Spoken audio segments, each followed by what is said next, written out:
Hello, আসসালামু আলাইকুম বন্ধুরা, কী অবস্থা?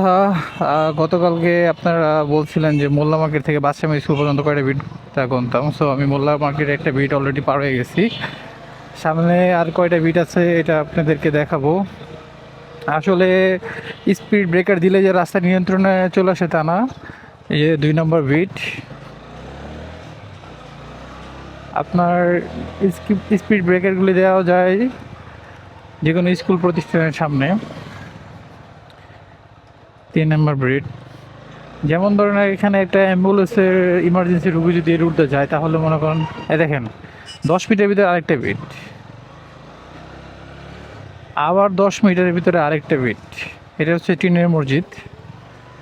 বুঝলাম না তারা এই বিটগুলি এত ঘন ঘন দেওয়ার মানেটা কি।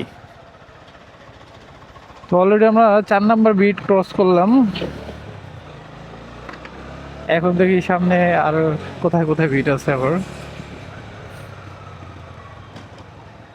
এ হচ্ছে 5 নম্বর।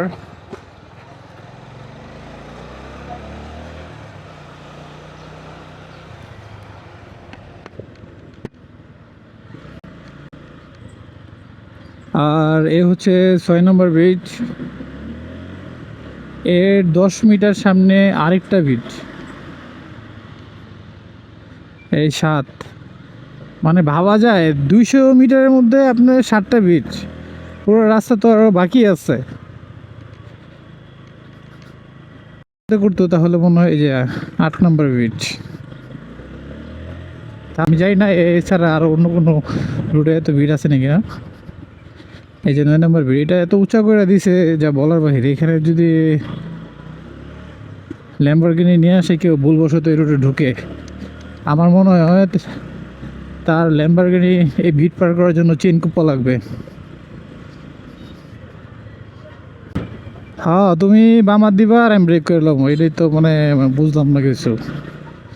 এই হচ্ছে 10 নম্বর বিট। আসলে এত ভিড় দেওয়ার কারণ কি আমি জানি না, মানে যে যার বাড়ির সামনে ভিড় দিয়ে রাখছে।